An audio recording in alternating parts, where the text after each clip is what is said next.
dear sisters from the Asia Pacific region, on behalf of the Asia Pacific NGO CSW Committee, I would like to welcome you to this Asia Pacific regional webinar on effective participation of women in decision making. I mean, this is such a joy, you know. Though we miss the face-to-face meetings, I think this virtual medium has provided us the opportunity to connect in a more organized way and to reach out to even those who we may not have met face-to-face during meetings at the CSW as well as the regional meetings. As you may know, the Asia Pacific NGO CSW Committee is part of the Global NGO CSW Committee, which has regional forums as well. The NGO CSW Committee, the Global NGO CSW Committee, facilitates particularly women's organizing, women's voices, women's sharing of experiences to influence UN documents, UN agreements, and to learn from each other during the CSW sessions as well as other forums. So it's such a pleasure to be a part of this. My name is Vandana Rana, and I am the co-chair of the Asia Pacific NGO Forum. The other co-chair is Carol Shaw, who you will see at the end of this webinar. I'm from Nepal, and again, warm greetings to you all from Nepal. It's a joy to see so many of you joining here from different parts of not just the Asia Pacific region. There are some from the other parts of the world as well. As you may know, the theme of the CSW 65, which is going to take place virtually this year from 15 to 26 March, and the theme is Women's Full and Effective Participation and Decision-Making in Public Life, as well as Elimination of Violence Against Women and Girls. And that is what we are going to focus our discussion on, and we expect a very prominent, well-recognized women in decision-making from different countries of the Asia Pacific region who will deliberate on these deliberations. As you may know, it's very glaring, the pace of women's equal participation, particularly in decision-making, is very, very slow. There are significant gaps. Though there are some achievements that have been made, there are significant gaps. Women serve as heads of states only in 21 countries. 119 countries never had a woman leader. And if it is with this space, the gender parity will not be reached in 130 years. This is what I have taken from the Secretary General's report for the CSW 65, as well as the zero draft for the agreed conclusions of the CSW. So it's such a pleasure to be interacting on these gaps, achievements, and the way forward with prominent women leaders from Asia Pacific region and provide this input to the global discussions that is going to take place. I think we are doing it very timely, and I appreciate and I would like to thank all the speakers as well as the moderator. May I inform that our moderator, Ms. Pratima Gurung, she's from Nepal, and she's a prominent Indigenous activist working on disability and Indigenous issues. She's the General Secretary, though the details will be given later by our youth team. I wanted to thank her particularly because yesterday we were very concerned. She became sick and she had to be hospitalized, with the COVID fear going on and with severe symptoms of COVID, we were concerned about it, and we had to work on a backup plan as well. But we were delighted that this morning she felt better and she has taken up this challenge. So I would like to really thank and appreciate our youth moderator, Pratima Gurung as well, for making up in spite of the challenges. And particularly what I want to also share with you before I end and hand over is that this is an initiative where we, as the Beijing Plus 25 deliberations went on, we really need to focus on intergenerational dialogue. So this is just one of the initiatives of promoting intergenerational dialogue and engaging with the youth more effectively. So we have a very strong youth team members who have put this together, this whole webinar together, and they are, along with other youth from the region, but the key 4 members are Isha Tembe, she's from Australia, Humaira Sharif from Afghanistan, Danica Gonzalez from Philippines, and Subecha Rana from Nepal. So I would like to thank these youth members for putting this together and allowing this intergenerational dialogue. I'm looking forward to the speakers sharing their experiences, the challenges, and positively looking forward to work together to increase women's participation in decision making. With that, I hand over the floor to Isha Tembe, one of our youth team member, who will set the tone for the webinar. Thank you so much. I look forward to this. Thank you. Thank you, Bandana, for that introduction, and hello and welcome everyone. My name is Isha Tembe, and I, along with Subekcha Rana, Humaira Sharif, and Danica Gonzalez, make up the Asia Pacific NGO CSW Youth Committee, who, with the guidance of our co-chairs Bandana Rana and Carol Shaw, have worked hard to organize today's event. Today, we present to you women's effective participation at the decision-making level. This was a chosen topic as it seeks to reflect the central theme to CSW 65, as we will be using today's discussion to inform presentation for the consultation day being hosted in March. This is also the subject of significance as it's part of the critical areas of the Beijing Platform for Action, from which we are seeing the impact of as women continue to rise through the ranks and be significant parts of the political, economic, and corporate power structures of the region. We know that when women are represented at the decision-making level, it possesses a positive chain reaction. As we have seen, when women engage with the political system in local, state, or national levels of government, it brings forth higher female voter turnout and a stronger focus on the improvement of social services. In the private sector, we see it when take managerial positions, there comes an increase of profit. However, in the Asia-Pacific region, women's representation at the decision-making level remains low compared to the global average.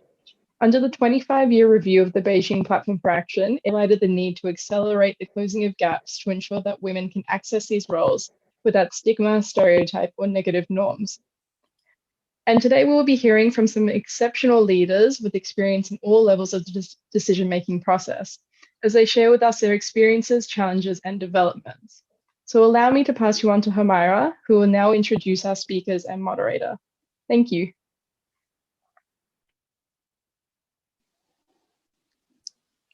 Thank you, Isha. Hello, everyone. Good morning from Afghanistan. Welcome you all to Asian Pacific NGO CSW webinar. I'm Humaira Sharifi, one of the youth representative of APNGO CSW committee. I'd like to introduce you the speakers as well as the moderator for today's webinar. So I'd like to start our introduction with the Honorable Acting Minister Hasina Safi. Acting Minister Safi is the Acting Minister for Women's Affairs in Afghanistan. She's a professional leader, strategic advocate, and well-known civil society and women's rights activist across the world with over 20 years proven experience in development practices focused on international development, organizational development development of policies and programs, women's economic empowerment, capacity building, advocacy for women's rights, civil society, peace building, and human rights. Her achievements are many, and her leadership of diverse national and international organizations and even has led her to her current position as Acting Minister for Women's Affairs in Afghanistan. Ms. Safi's commitment to building peace, solidarity, and building a future for women in Afghanistan are long recognized by civil society who have worked alongside her over the years and are recognized through her nomination for the Rabi Khatija Award and the AIM Peace Award. Our second speaker for our today's webinar will be Ms. Sayaka Watanabe.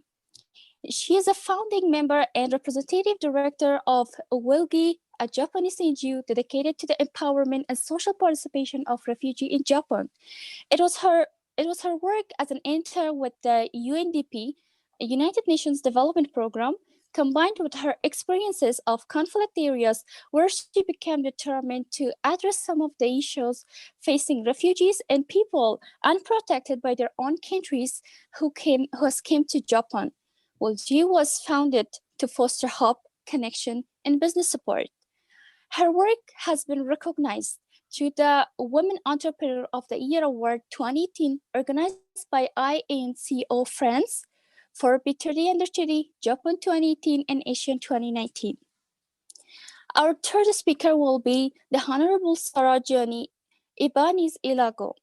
She is the first female representative of the Youth Party List, Kabatan, Filipino, for young people in the House of Representatives of the Philippines. Sarah served as the youngest lady legislator of Congress during her first term at 26. In 2015, Sarah was nominated as president of the largest network of student government, National Union of Students of the Philippines, and led the forming of the Rise for Education, or R4E alliances. As the principal author of the Comprehensive Free Public Higher Education Bill in 2017, she worked alongside R4E in pushing for passage of a landmark law benefit around 2 million college students each year since 2018. Currently in her second term and a part of a 12th House Committee, she is the youngest of the Board of Trustees of the Philippine Legislators Committee on Population and Development, a member of ASEAN, Parliamentarian for Human Rights, and served as an ambassador for various nonprofit organizations. And our fourth speaker will be Councillor Hellen Swales. She is the Deputy Mayor of Upper Hutt City Council, New Zealand, entering her fourth term as an elected local government councillor. She is the immediate past president of Business and Professional Women New Zealand, a member of the International Standing Committee to the United Nations for BPW International, and is chair of International Women Caucus for New Zealand. She is a Maori woman who brings a strong and strategic advocacy for her leadership roles. Her enthusiasms, understanding of business, and parliamentary process and action-driven approach inspires and engages others both locally and globally. Across all of her leadership roles, she is a young advocate for women and has been influential in work around equal pay, the women's empowerment principle, and the advancement of women's rights in New Zealand and globally. I'd like to welcome four of our speakers for today's webinar. And now I'd like to introduce our moderator for today's webinar. She is Pratima Gurung. She's an academic activist from Nepal. She's a faculty member at Padmakania College, one of the single women's college in Nepal. She also contributes as an expert of a Disability National Direction Committee formed by the Ministry of Women, Children and Senior Citizens, Government of Nepal. She is a founding member and currently General Secretary of Indigenous Person with Disabilities Global Network and President of National Indigenous Disabled Women Association Nepal. And now I'd like to leave the floor to Ms. Pratima Gurung to take over with this webinar. Thank you so much. Thank you so much, Humaira, and good morning, good afternoon, and good evening to all of you.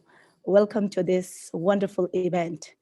I'm Pratima Gurung, and I would just like to thank the organizer for hosting and organizing such a relevant webinar.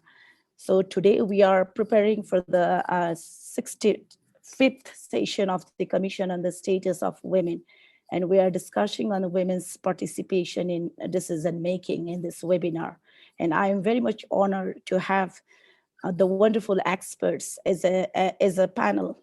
And it's very good to see all of you as a panelist and to hear your stories. And also you have been working in these areas with different hats, with the different positions, and you have been proved yourself. And for me, I see by looking at your bios that I would say very personally that you are the champions for the society that we are living. So it's an honor for me to welcome all of you. Today, we will be listening from our wonderful panelists about the different experiences from them who have set the example for women, girls, and also women with disabilities. And in this webinar, I would like to welcome all of you, and I'll be starting the webinar with the first panelist. So I have Madam Hasina Safi, who is an acting minister for women affairs from Afghanistan. First of all, I would like to congratulate Madam Hasina for your work and the contributions that you have made for your country, like Afghanistan. And you have also set an example for us to know about your work. So welcome to this event. So I will be focusing on the work that you have contributed. So you have been working in different roles, different positions, and the limited space and roles in the public sphere, like in the country like Afghanistan, which has a deeply rooted patriarchy, traditional mindsets of women, constructing women's images and values, and also positioning some women's in different limited spheres. And I see that now you are in the government acting as a position in the acting ministry. So you have set an example. So could you kindly reflect to us? So how was your experience? How did you start your journey? How did you deconstruct the deep-rooted society? Was it an individual or a collective journey? So what are the significant challenges you faced as a woman legislator, predominantly in a male-dominated society? The first question that I would like to set for you. The second one is, from your bios, I can also see that you have been engaged with a civil society organizations, and you come from a CSO's background. So coming from a CSO's background, is that a asset or a backlash for you? So what kind of role or what kind of collaborations are you engaged with the CSO's background? And the third question that I would like to put for Madam Hasina is, you're also a peace activist. What needs to be done to increase women's and youth participations in peace building? So with these three questions, I would just like to request all our panelists that you have 10 minutes time. And I would like to very holistically and comprehensively present your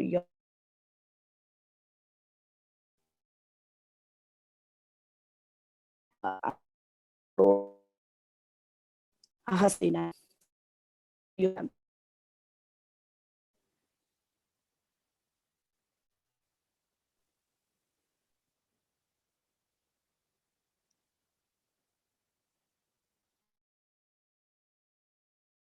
The organizers, Asia Pacific NGO committee, and the co-chairs, my very strong and admirable sister, Miss Bandana, our colleagues and friends from Australia, Japan, and all the other countries.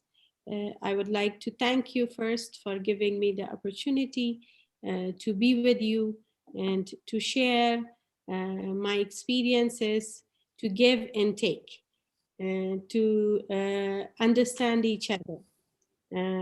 Congratulations for this great initiative.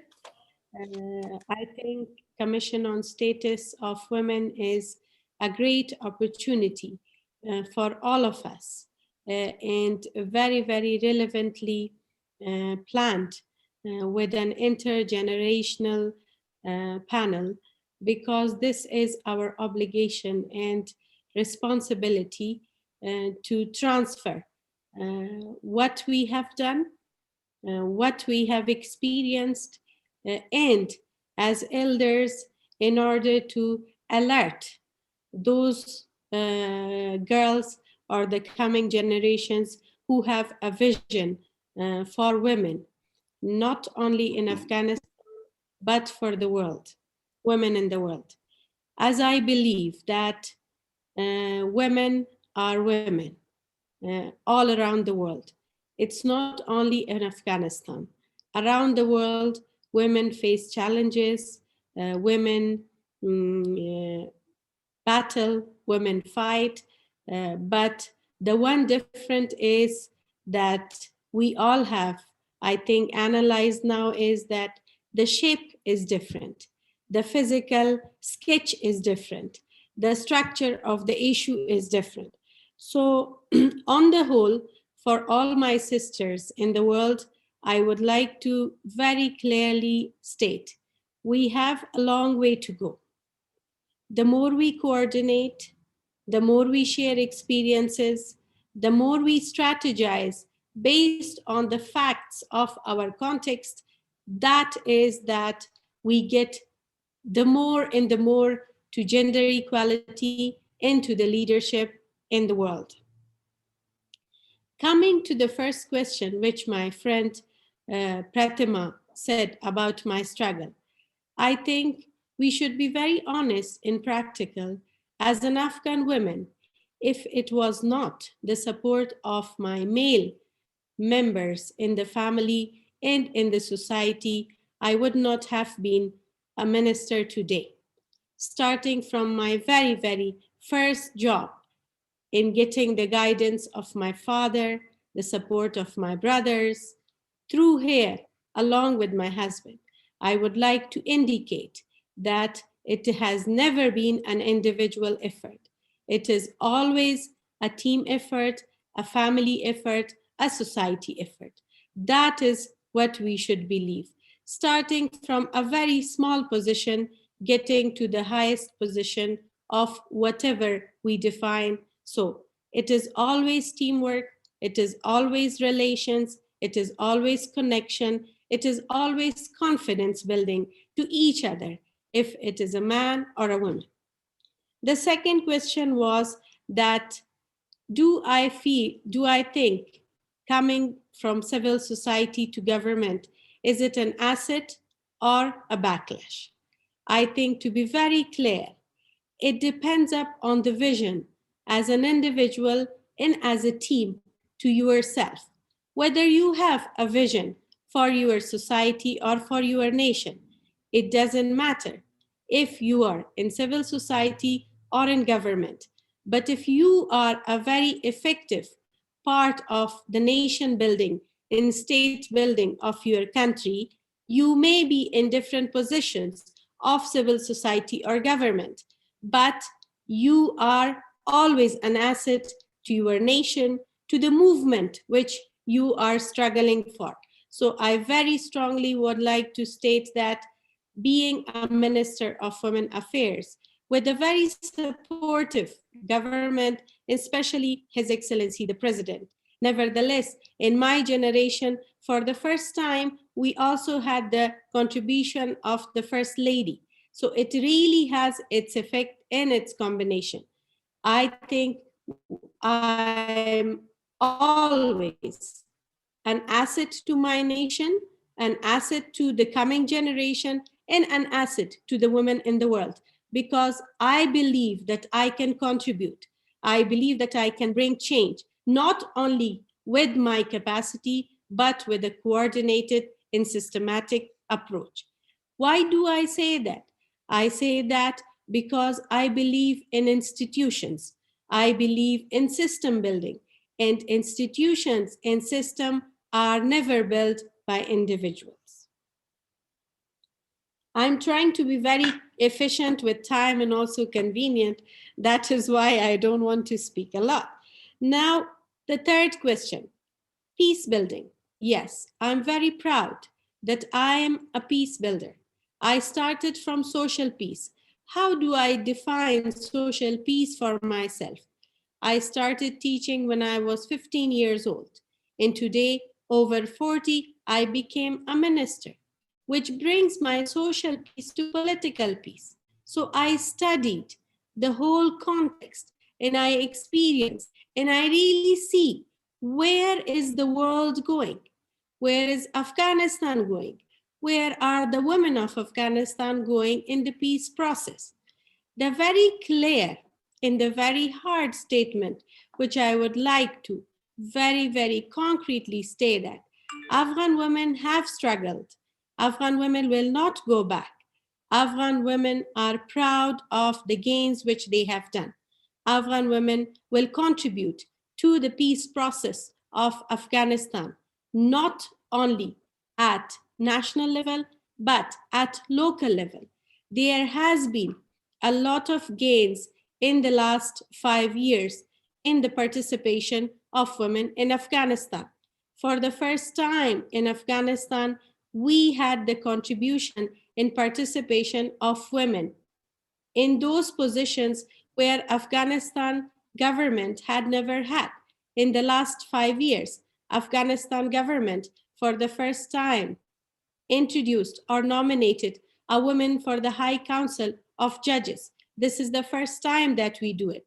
For the first time in Afghanistan, we had the chief director of the Election Commission, a woman.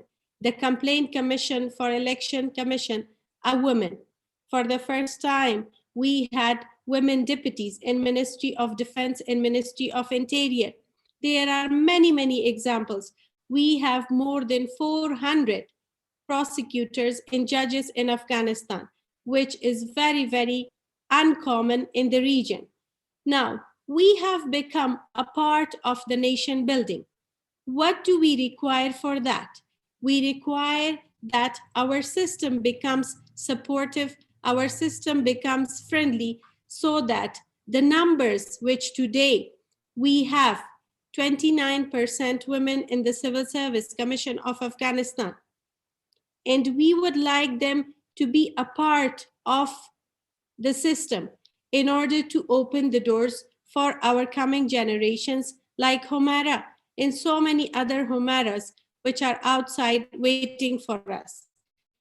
I would like to conclude for myself as a woman, for yourself as my supporters, that we all need to coordinate, strategize, analyze, and plan together.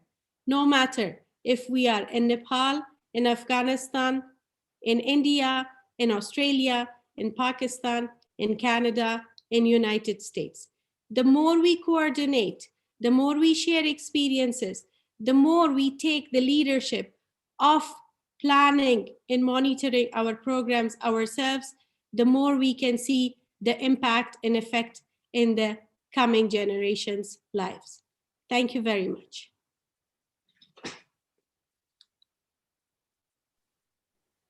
Thank you, Madam. Thank you very much for your example and for your deliberations. The importance that you have laid out in your deliberations, believing yourself, reflecting for a coordinated system and collaborations, and the importance that you have set for building a peace builder and setting the examples, which is really very honor for us to know about all these examples that you have set across. So it will be a knowledge and also understanding and also realizing the examples that we can even have examples, and we can also see different examples from different parts of the world where women have contributed in different fields. So your contributions for the whole society and for your country has really reflected to us. So I thank you again for your wonderful deliberations. I would like next go to the next speaker. I would like to also inform to all the listeners and viewers that we are also having a intergenerational dialogue. We are trying to bring the younger generations and the first generations, the first and the second generations to our discussion. So I would like to introduce Madam Sayaka for the second speaker and being in the panelist. So from your bios and from your expertise, we have come to know you have been working as a young activist and you have contributed your expertise and knowledge in women's entrepreneurships. You have engaged yourself in a social work, engaged in multiple works, and you have also shed lights on different skills for empowering youth at the local level in your countries. So I will just go with some of the questions that how is it for you to become a young leader, and what are the challenges and opportunities that you have faced being a young leader?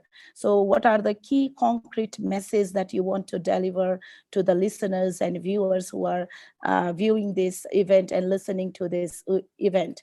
The second questions that I want to highlight is since you are engaged in with entrepreneurships. So what does women's empowerment mean for you?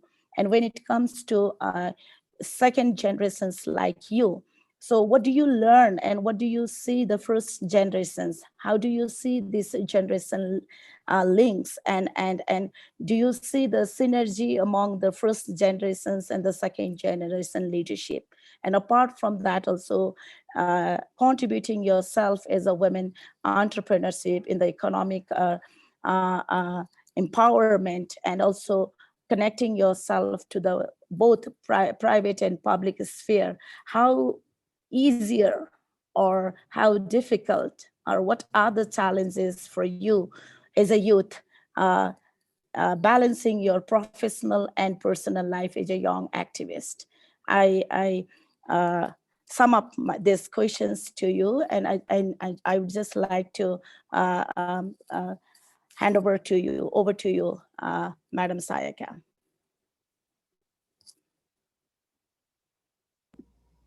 Okay, good morning, hello, and good evening. My name is Sayaka Kankolonge Watanabe, and founder of WELgee Japan.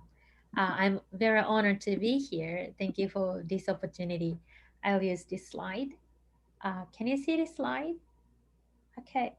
Our organization WELgee combines welcome and refugee. We work together with Japanese local youth and refugee people. International member, I mean the asylum seeker who came to Japan. In Japanese writing, do you know that term refugee is written as difficult people?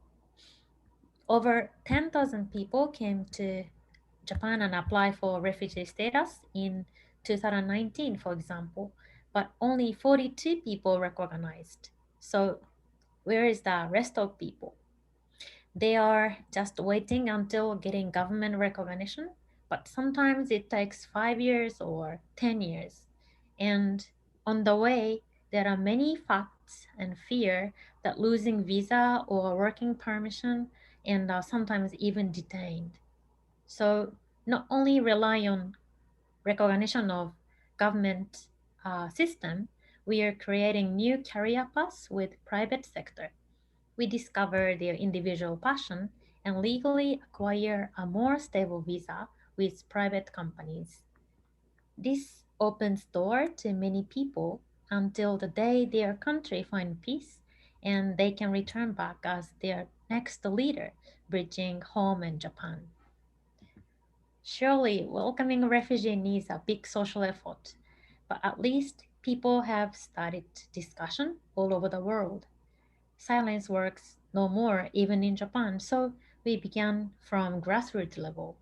Around 80% of asylum seekers are 20 to 39 years, same generation with us. Over 3,000 people joined our motto, not talk about the refugee, but talk with refugee. That's what I'm doing with my team member right now in Japan.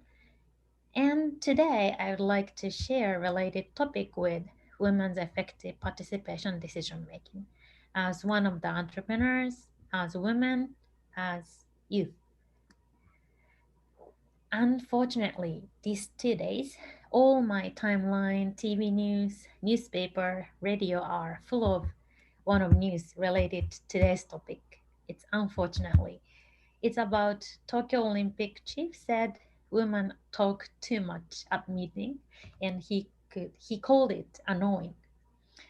He's Mr. Mori, 83 years old, head of Tokyo Olympic Organization Committee and ex-prime minister as well of Japan.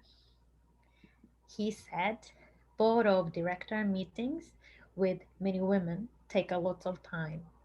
When you increase the number of female executive member, if their speaking time isn't restricted to a certain extent, they have difficulty finishing, which is annoying. Women are competitive. When one person raises a hand, others think they need to speak up as well. That's why everyone speaks. I found even foreign media and embassies are also making many comments and criticizing. So, what is the problem here? Homogeneity has big hidden risk, I think.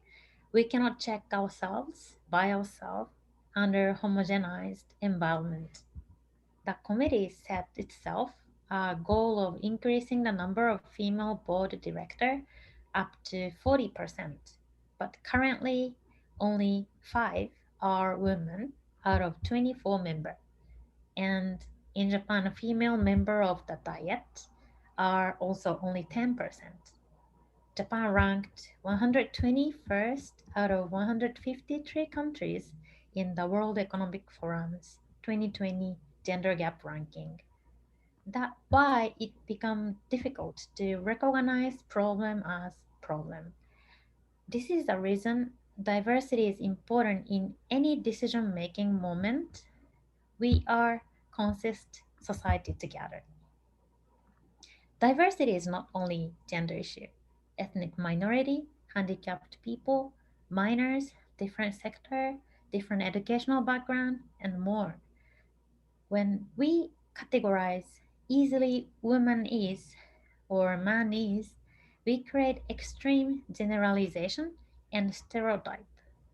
It's same that when we say refugee is or foreign people is.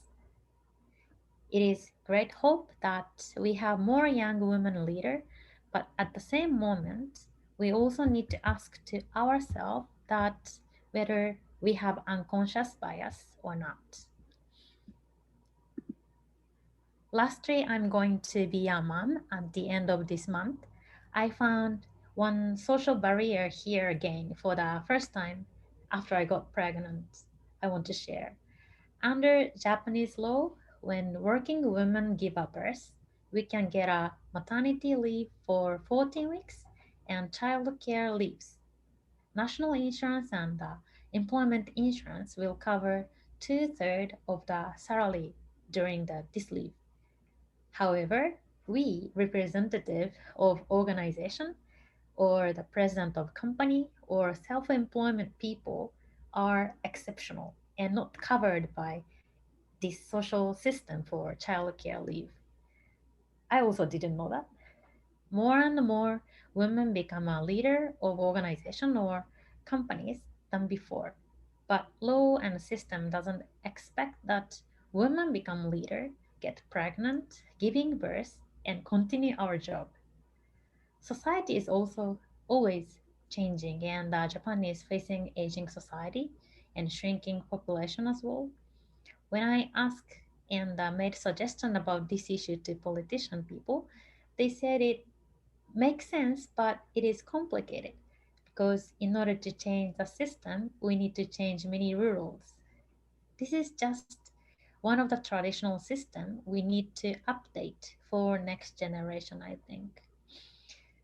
Okay, so still there are lots of difficulties in each society, but by exchanging cases and opinion like today, we can learn each other and introduce good practice into each society and update, I think. At least we can raise our voices. Through my activities related refugee and asylum seeker, I met women and people who need to leave their country because they showed their opinions and took action, including gender issue, LGBT issue, and political opinion and minority issue. There are people who cannot even raise their voices as well. We want to create society. Anyone can have their opinion and create society regardless to circumstances. Thank you for listening.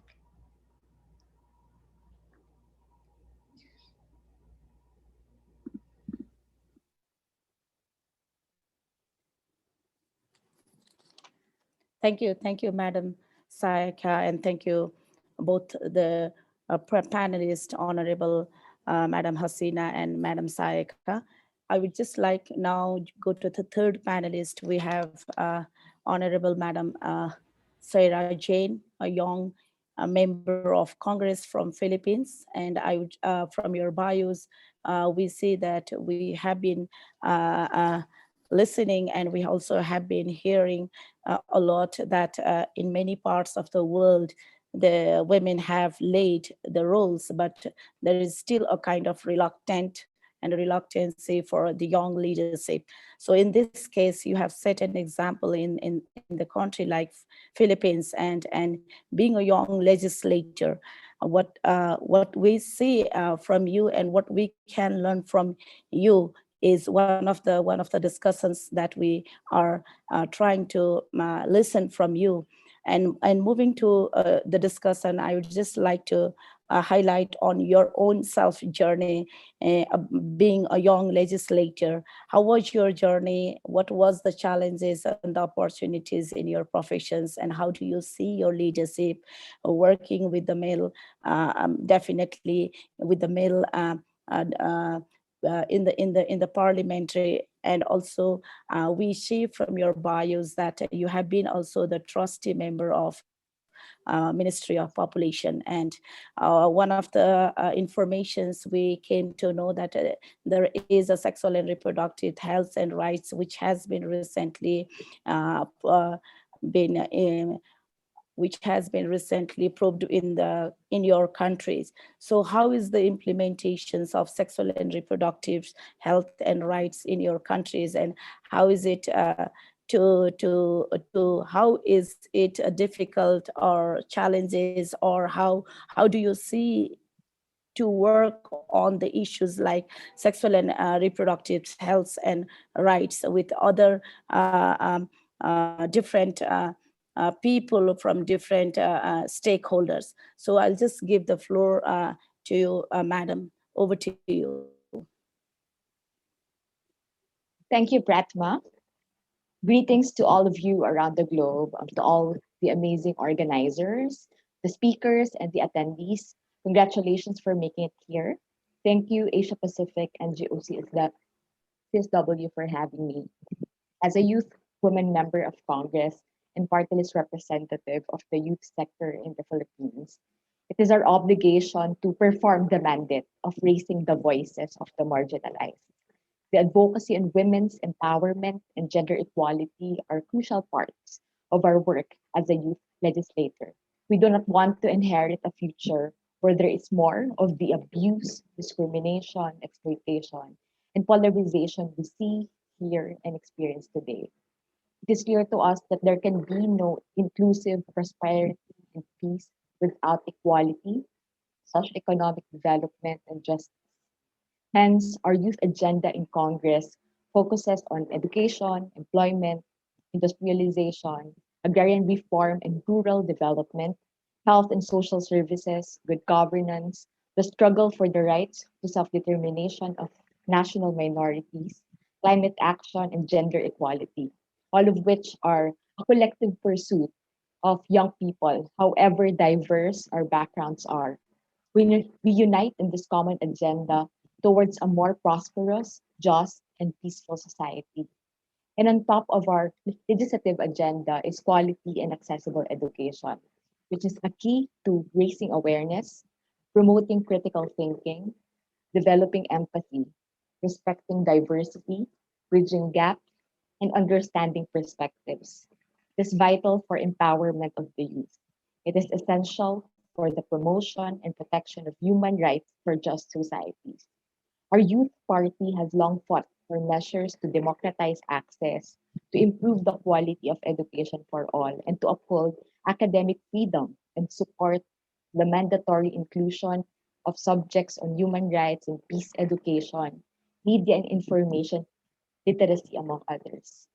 While the youth party has an inspiring record of legislative accomplishment, there's still so much more to be done in exercising oversight in the implementation of these laws. There is a need for continued assertion, engagement, and lobbying to get more support, solidarity, and action, not only from members of Congress, but also from our local government units, youth serving organizations, agencies, and international networks and formations. Especially now that the COVID-19 pandemic has brought an unprecedented crisis and further exposed major weaknesses in our governance systems. COVID-19 is deepening pre-existing inequalities and has had a disproportionate impact on women.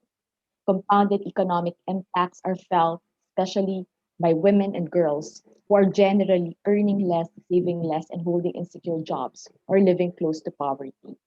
Unpaid care work has increased, with children out of school heightened care needs of older persons, and overwhelmed health services. With restricted movement and social isolation measures, gender-based violence is increasing exponentially. Health services mostly needed by women were deprioritized, including access to birth control and maternal care. The COVID-19 pandemic has also changed the way we work in our youth representation. Top priority is, of course, caring for our health as it should have always been. Official session and House committee hearings are now conducted through video conferencing. We have shifted to remote modes of consultation and information dissemination. Wider reach given this restriction is still quite a challenge. There must be adherence to minimum health standards. Extra precaution is needed to protect the people and the communities we work with, especially whenever we had to go out for distribution of relief goods after the extreme weather events we've experienced in the country, especially last quarter of year 2020, and similar on-the-ground initiatives.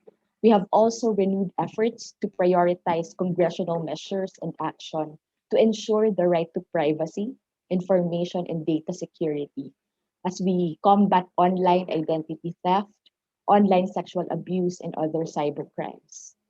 Also, one looming challenge for representation of women from marginalized backgrounds is the prohibition of face-to-face campaigning in our upcoming national elections next year.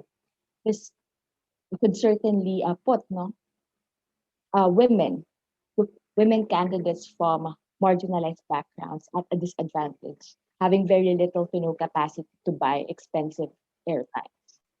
Further, to answer one of the queries by Pratima, the present situation wherein young Filipinos still have limited access to sex education and adolescent sexual and reproductive health services, despite the mandatory comprehensive sexuality education, is totally unacceptable.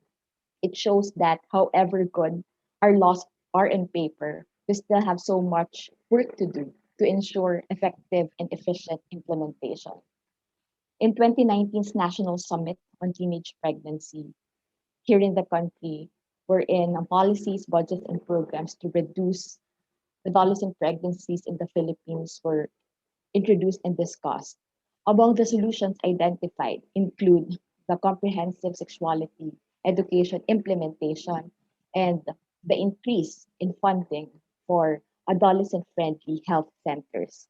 To address all of these, we members of the Philippine Legislators Committee for Population and Development have strongly urged the Philippine Congress to exercise its oversight powers to review the implementation of the reproductive health law along with other relevant legislation.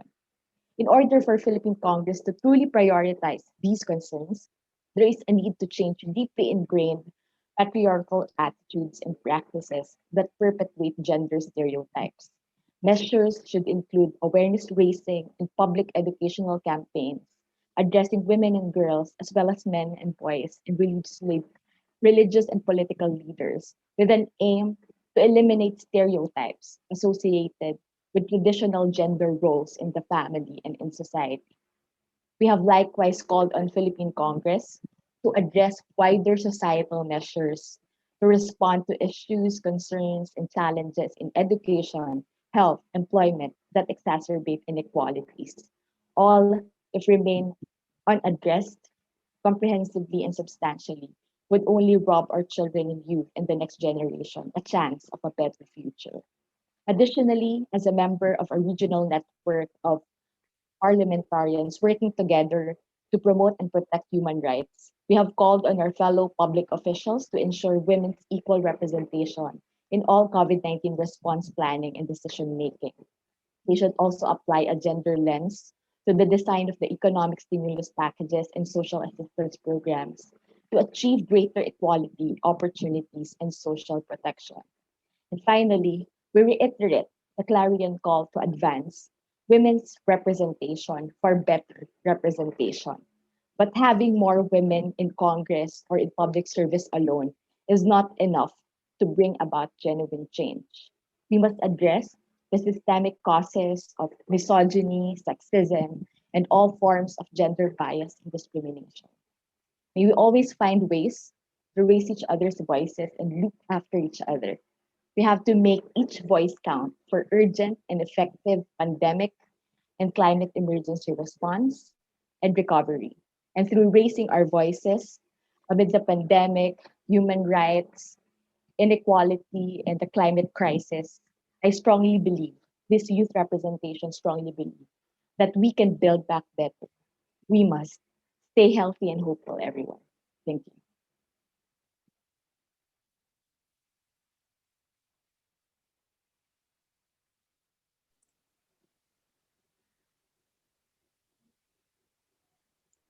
you. Thank you for your deliberation, Honorable Meda Sarajan, and also highlighting some of the very crucial issues like the diverse issues of women, including sexual reproductive health and rights, gender stereotypes, the policies and the provisions that you have worked as a young legislators in your country, and also highlighting some of the issues of the COVID-19. And one of the crucial things that you have mentioned in your deliberations was the women's representations and the systematic gap that we collectively need to work. So thank you for your deliberations.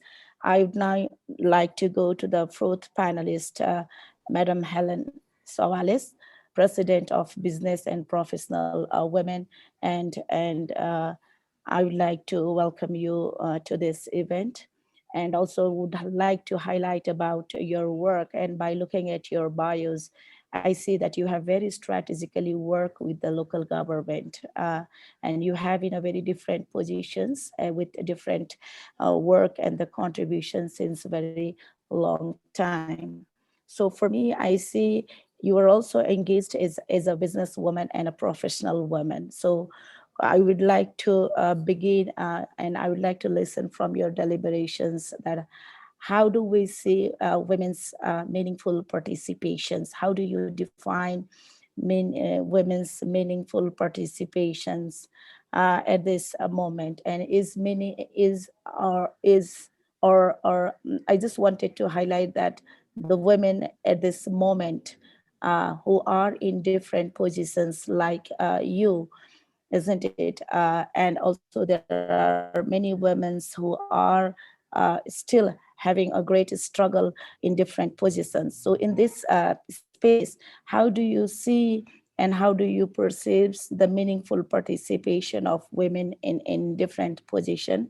And very strategically, you have been working with the government and also with the different stakeholders. So what is your advice, the suggestions for all of us and to the young leaders for economic empowerment and to address the gender parity gap?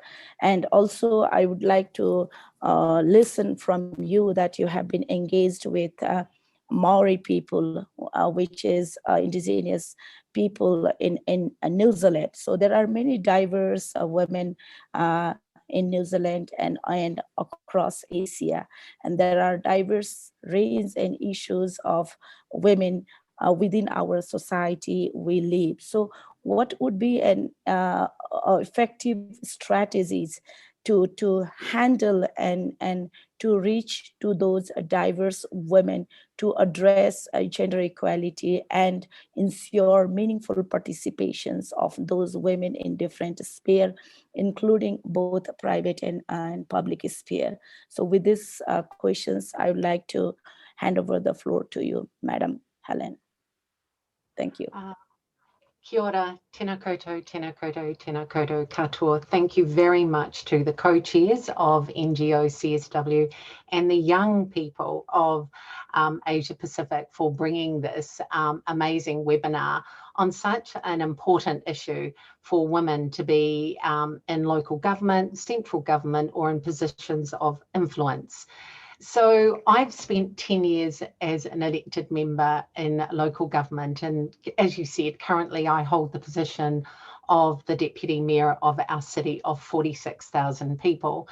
But we're just north of the capital city, so we interact quite closely with central government. I think for us, we're really lucky that at present we have a female Prime Minister and the 3 top positions in New Zealand are held by women. So we have a Governor General, Dame Patsy Reddy, and we also have the Chief of our political legislation, as in Justice, is a woman as well. So having those for our young people and the segue for youth to get involved and engaged in a public forum, particularly in local government or central government, it couldn't have been a better time than the last 3 or 4 years where the Prime Minister, Jacinda Ardern, has actually led the segue. But prior to that, we have found that it has been an issue for women of all ages to have a seat at the table and to be taken credibly and to actually open the gateway. But what we're finding in New Zealand is that men are deciding to actually give up some of that space and allowing women to sit there quite comfortably and give us the opportunity to voice our opinion. So for participation in my council, there are only 3 women out of a leadership team of 11. So we're not fairly represented gender-wise, but for us to actually get into politics, I think it's really important that you don't have an issue, you have a number of issues. And what you need to do is you need to decide, do I want to be a voice that's an influencer? And if so, you need to go through the door and put your hand up and appeal to the diversity of your community. So I would say that you need to put yourself out, you need to attend meetings that you wouldn't normally do, you need to increase your networks, and you need to actually collaborate with people that can actually broaden your aspects or your ability to engage on a whole host of different views. So as an Indigenous woman, we've always come from a perspective that in our language, we never had a gender. So there wasn't a male and a female when we spoke our language. But when we were colonized, what happened was that people translated our language and they came from a basis that there was a male and a female. And quite obviously, because of the Treaty of Waitangi, which is an agreement treaty that we have, a governing document in New Zealand that protects the Indigenous woman, obviously the translation was that it was from a male perspective. So women were actually in a deficit position straight away in our culture. So we've fought for a number of years and we've made some collaborations to make sure that we have a seat at the table. So in central government, we have Māori seats where men and women of Māori extraction can sit and vie for those positions. And that's so that I suppose you can look at it being a quota system for our Indigenous people. But in our last elections that happened last year in September and were delayed a couple of times because COVID, we've actually got the best representation of Indigenous, Pacifica, LGBTQ plus people and migrants that we've ever had before. And in our cabinet, out of the 60 odd places that are in cabinet, 50% of them are held by women of different ethnic rates. So in New Zealand, I suppose we are starting to make sure that women actually have a seat at the table and that they are part of the decision making. And what we've found is that through the leadership of our Prime Minister, it is more empathetic to a whole range of different issues that are there. So just to also catch up, it's easier for women now to find a space in the political arena. There is no hindrance, like financial hindrance or anything like that, to stop you from putting your hand up to be an elected person. But when you want to go into central government, you have to align yourself with a party. And that's why I prefer local government, because we're not party centric. We're actually independents that stand for the community and the voice of the community. But when you're articulating an argument, you need to have a strategy and you need to be able to put that in a way that you know where your allies are around the table and you know those that you need to bring on side. So whenever I've done any advocacy work, whether it's locally at my table to improve systems or get a better outcome for my community, or to go to central government and talk at a select committee, I always look to see who introduced the bill, where those are in line with the business and professional women's philosophy, and those that I need to mitigate or to bring them along. And one of the ways that we do that in this country, because I believe we're quite good as advocates, is to always finish off our speech and our presentation with a question to them, so that it continues the dialogue and hopefully poses a thought-provoking response back to them, that we can actually get an insight as to whether we've been successful in convincing them by our storytelling. And I think women are better at telling stories, particularly those that hit those emotional tones or those soft skills that are quite often, but are now starting to take more of a fore, and people are starting to recognise have a value when you're sitting around the table. I also chair in New Zealand what we call the Women's Empowerment Principles, which is an initiative that came out of the UN Global Compact and UN Women. So in New Zealand, as we have a population of 5 million people, we have 64 signatories, which is quite significant for us in this country, because mainly we're a small to medium enterprise. So the purpose and the reason why we're very strong on the women's empowerment principles is that it goes straight into the workplace. And what we address in those 7 principles is safe working environments for men and women, but also pathways for women to get to the boardroom. But out of those 7 principles, the most important one that we focus on in New Zealand is Principle 7. And Principle 7 is about measuring and publicly reporting on progress that you've made in achievements in gender equality. So every year, what we do with all our signatories, we invite them through a third independent party out of the University of Auckland, who critiques the 64 questions that we get these companies to respond to around the 7 principles, to give them a baseline of where they are with regard to women in their structure, in their workplace, in their environment. And what happens is that at the end of that survey, we have an event annually, which is hosted either by the Minister herself of Women in New Zealand or by the Governor-General, Dame Patsy. And what happens is we recognise each winner or recipient of those 7 principles. So we acknowledge the work that they do, but what it does more than anything, it gives them a baseline of where they're at. And every year that they participate in the survey, it gives them a landmark decision of where they've increased. So our biggest win with regard to the women's empowerment principles was when we brought on board the 3 armed forces. So the New Zealand Defence Force is one of our latest signatories, and I chair the diversity and inclusion across the Air Force, the Army and the Navy.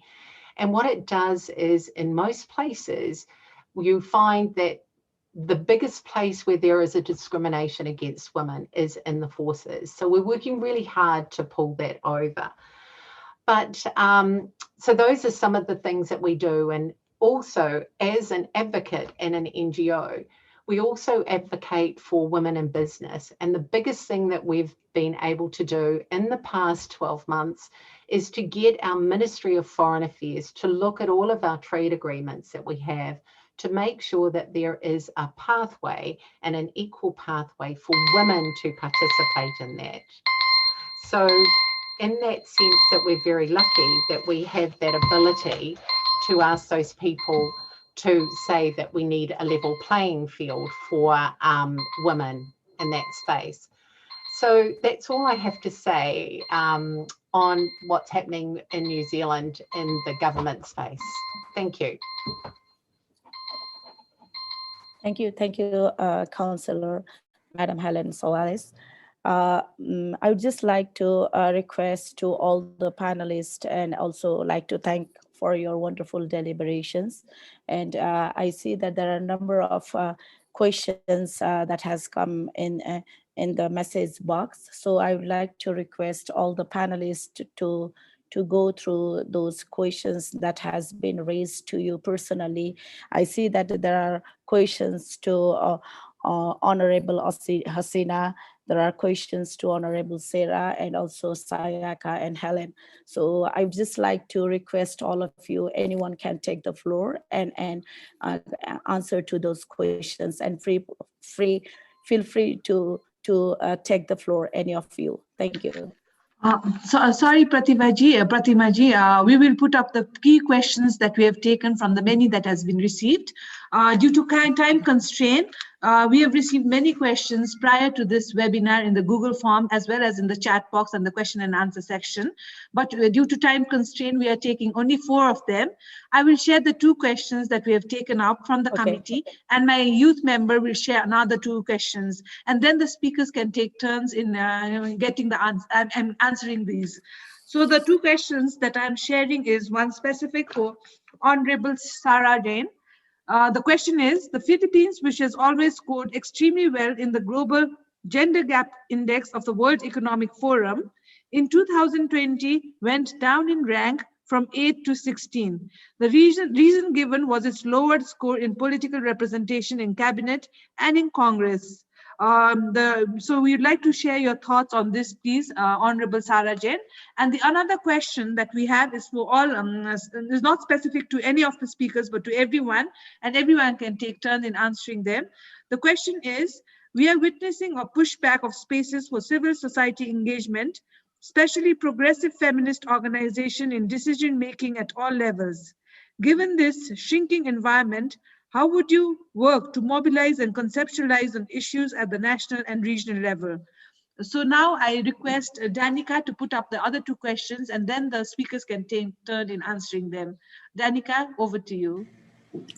Thank you, Svekja. So the third question, often women are used as bench warmers or are given token positions so governments and institutions can claim to be inclusive. How can we concretely create more opportunities and spaces for women, especially young women, to effectively participate in decision-making? So that's question number 3. Question number 4 from our chat room. Patriarchy is gaining more popularity, especially with what has happened recently, the pandemic. What can we do to change it and turn it around?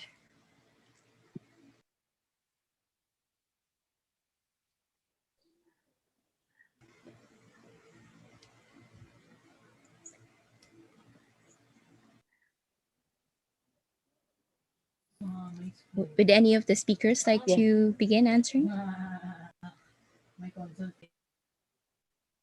I think Pratima can continue moderating, please. Yeah, any of the speaker can take the floor. Can I Yes. start with one of those questions? Over to you. Yeah. So with regard to how do we, with NGOs and how do we get them to participate? So what we've done in New Zealand is that we have what we call an International Women's Caucus. It started off with NGOs that had ECOSOC status to the United Nations, who had an understanding of all of the international treaties that can be activated to bring home to get our government to actually benchmark a number of things. Now, we've actually been able to do that through our Ministry of Women.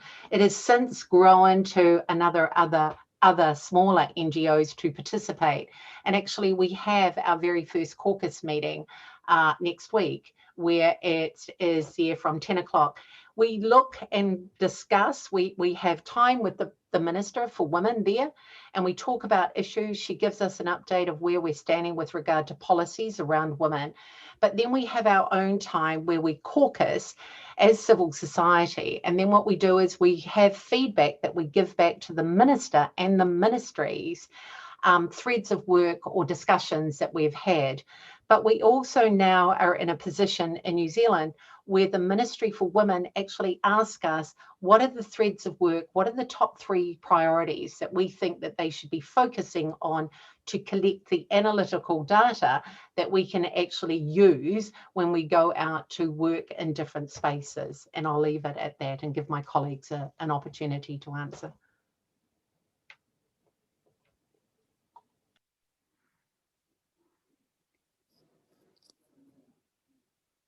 Thank you, Helena.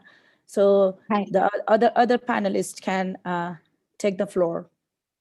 Over to you, Honorable Sarah. All right. On my thoughts on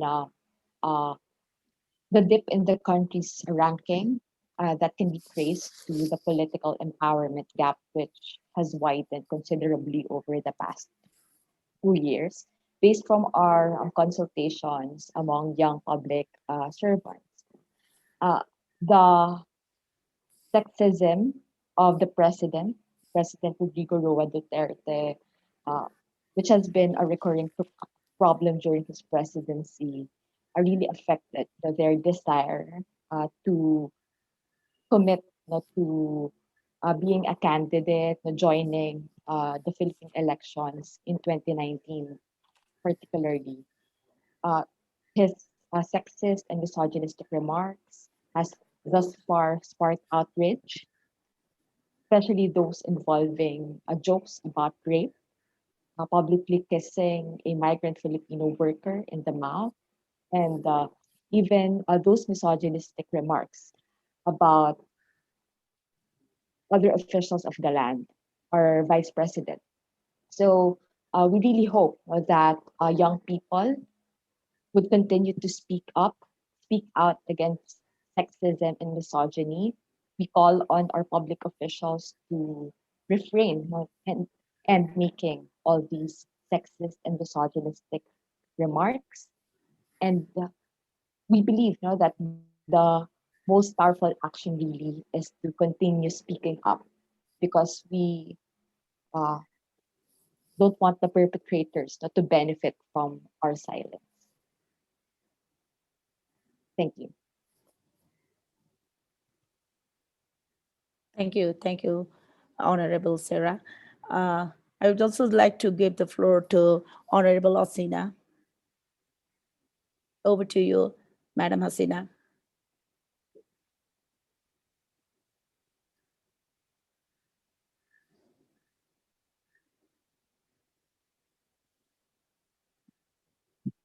Am I audible? Madam Hasina? If not, then I can go to Madam Sayaka. Okay, maybe I can answer the question of how we can accelerate women participation to the society and decision making. In my opinion, the quota system is effective, I think.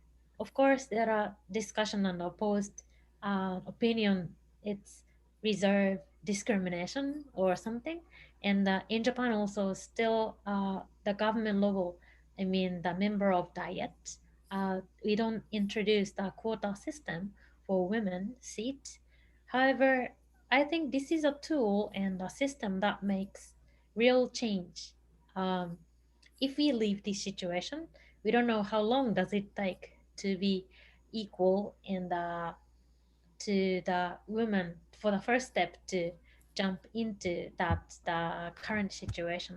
So until we can see the real change, we can introduce quota system to the political level and the economic level also, and any meeting. So like the example I taken the Olympic member as well. Then after that, when we can recognize each other, how it works and how we can cooperate together, then next step we can release the quota system. So as a social experiment, I hope in our country also, as many countries already introducing to political system or the university system, the next our trial is quota system is good, I think. Thank you. Thank you, Sayaka. Can I hear from Honorable Madam Hasina?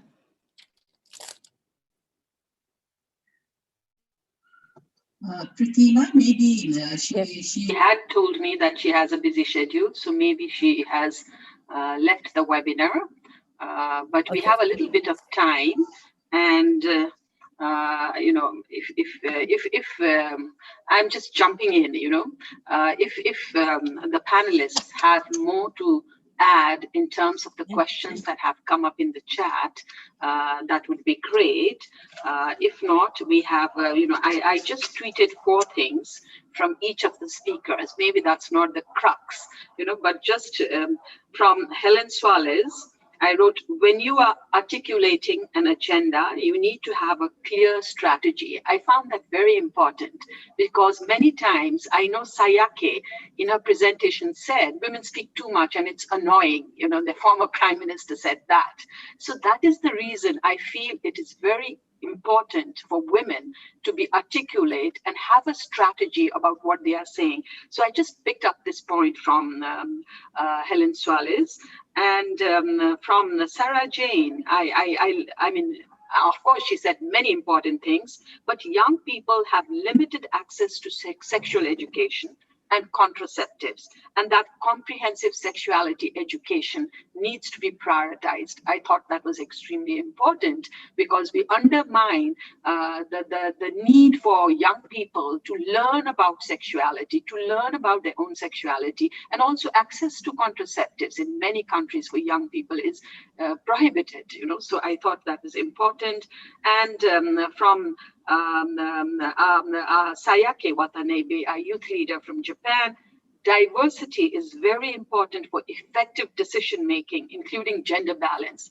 I think that was important in terms of ethnicity, in terms of minority, in terms of people with disability, all that diversity needs to be reflected in decision-making. I thought that was important. And from our Minister, Hasina Safi, I know it's a very difficult environment that she works in, knowing Afghanistan, even now the situation is very volatile. But one of the reasons she said that she was in decision-making was support of male members of the family as key for being able to reach that position. So I think we need to transform mindsets, transform stereotypes, and transform the way our own male members think, and how we nurture a younger generation. So these were some of the points that I picked up because I saw some time. That's why I wanted to just pick up these points. But if you allow me, Pratima, if the panelists have 1 or 2 messages for the youth, in the end, just 1 or 2 sentences about what is your key message to the youth. So I think that all the 3 panelists can take up a minute or so to disseminate this message to the youth, and then perhaps we can go to the closing. A brief summary from you, Pratima, about your own experiences, and then going to Carol for the closing. Thank you. Just to go ahead. Thank you, Bandanaze, for highlighting and also bringing a comprehensive message from all the speakers. So I just wanted to request to all the 3 panelists to have a keywords and also the message to the younger generations. What would you want to reflect and highlight that what the younger generations need to move ahead for the meaningful participation of young girls and women in coming days? Thank you. I'm really happy to start if that's okay. Yes. And when you talk about, particularly at my age, and you reflect and you think, what is something that I would have told myself if I was a little bit younger to have increased or put me a little bit further along the pathway so that I could articulate some things without having to have that time or that journey to pick up those things. So one of the things that I would say is having an impact in the boardroom is not just having good things to say, it's also learning how to say it and learning to be brave as young people, to put that at the table. And I think it's having faith in yourself, because we all have a gift that is unique to us, and it's about what makes us tick, and it's showing up at our experiences and our quiet inspiration. So be brave. And remember how you articulate things. Thank you. Thank you. Thank you. Thank you, Hellen Swales. Be brave. So we will just go to the next panelist. Over to you, Honorable Sarah. Young people are also being silenced and vilified for speaking truth to power and in pushing for inclusivity, transparency, and accountability. Even young public servants are also targeted and sidelined for staying true to their mandate and a noble cause of serving the marginalized and underrepresented.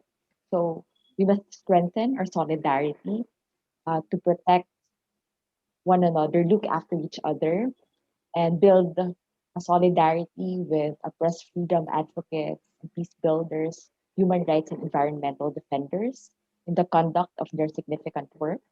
We must also look to the lessons of movements, commemorate their milestones, and honor the sacrifices of those before us as we continue to build on their victories.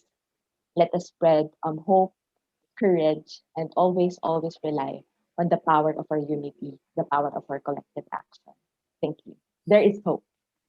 Thank you. Thank you for highlighting and be brave, power, collective, collaboration. This is what we have heard from both of you. Then I would like to go to Madam Sayaka.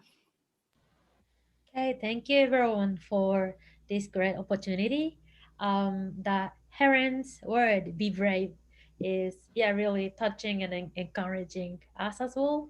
When we face unreasonable fact or uncomfortable situation, sometimes I also wonder that the stand up or raise a voice or it means that attacking someone or not.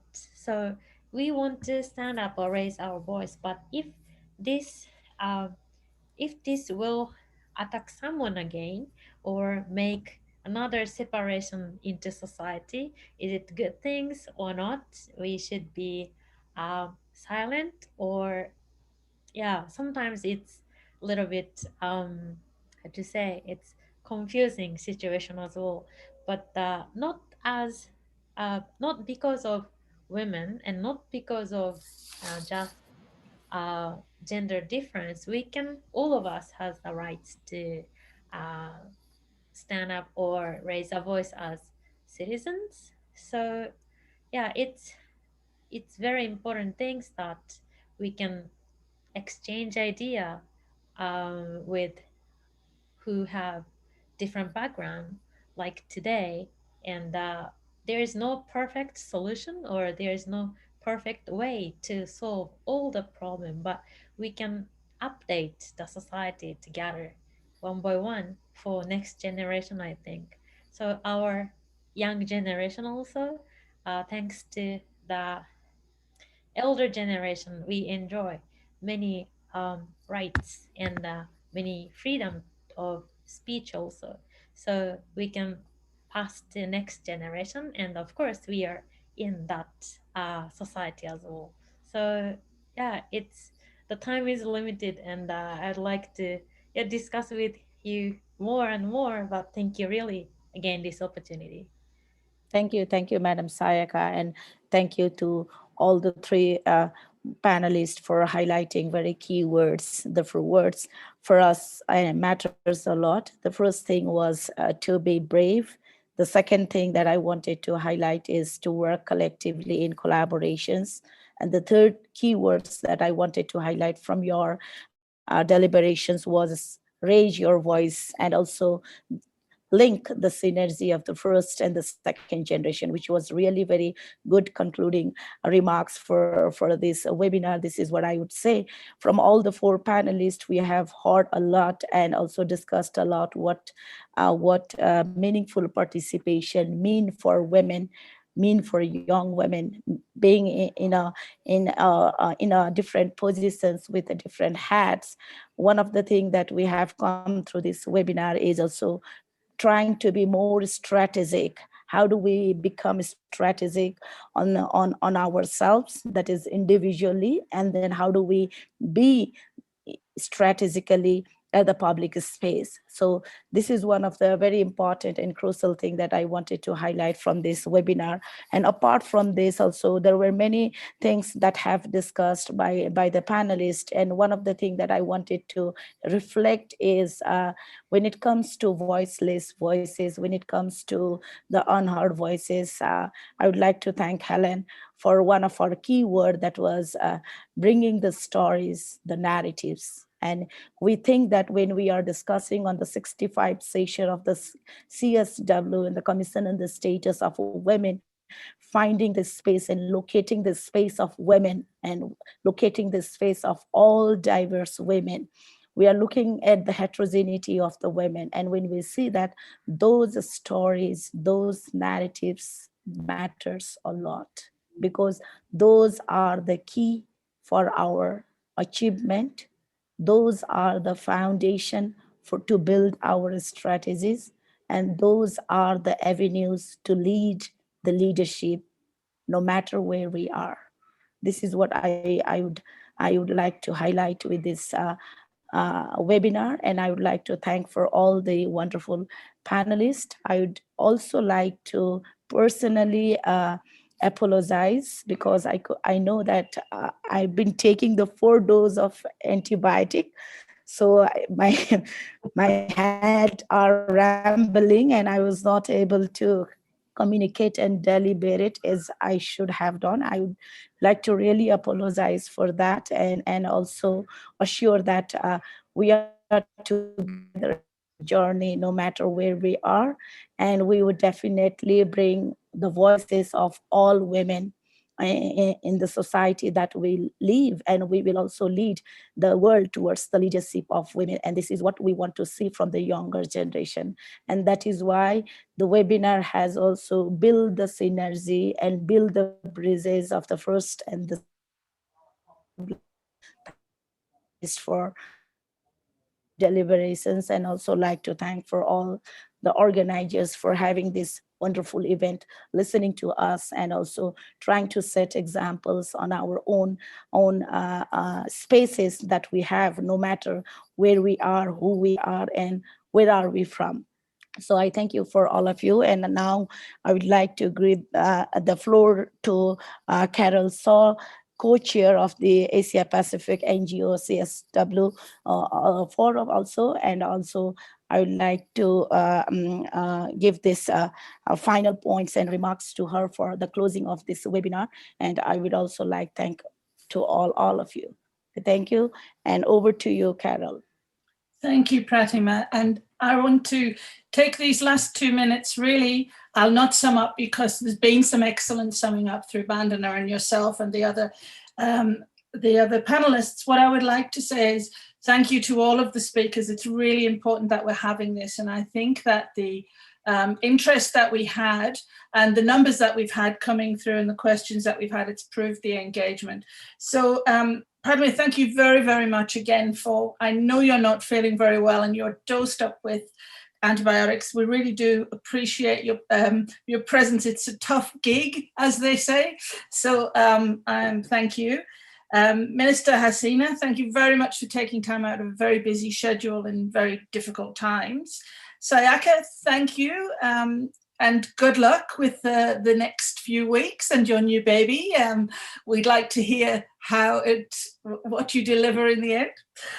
Sarah Jane, thank you for your really good insights into everything that has been happening in the Philippines, and for being so willing and open to share your experiences, especially on the sexual and reproductive health issues that are really key and pertinent to this intergenerational dialogue. Hellen, we are old friends. Thank you very much for your time. I would also like to say thank you very much as well to Aisha, Amaria, Sivecha, and Danica, without which we wouldn't have actually had the ideas for this forum. I do encourage anyone listening, if you're interested in any updates, actions, events, trainings, would like to suggest something, please do contact us through the webpage on www.apngocsw.org. or our Facebook. Everybody's on Facebook. This video will be uploaded to that website, and you will all receive a notification of that. So I think that brings us exactly to time. Thank you very much, everyone. Thank you to those who participated and sent their questions in. We realize that there hasn't been enough time to answer all of the questions. We will use these to look at different ways of organizing a conversation later down in the next couple of months. So thank you very much indeed. And I wish you all a pleasant weekend, wherever you may be in this world. Thank you. Thank you.